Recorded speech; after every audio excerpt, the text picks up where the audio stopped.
Dito tayo daan sa gilid. Yan. Tapos, ewan ko kung makita mo na yung simbahan. Malapit lang simbahan sa amin eh. Ayan o.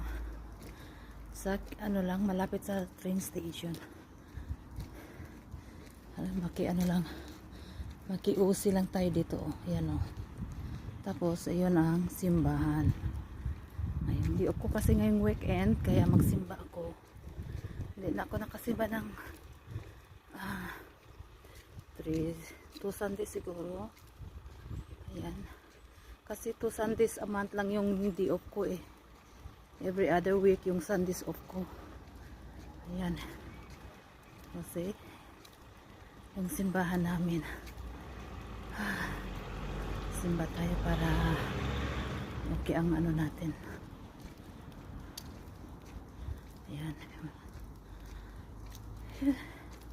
So, agoy. Sige, mamaya naman.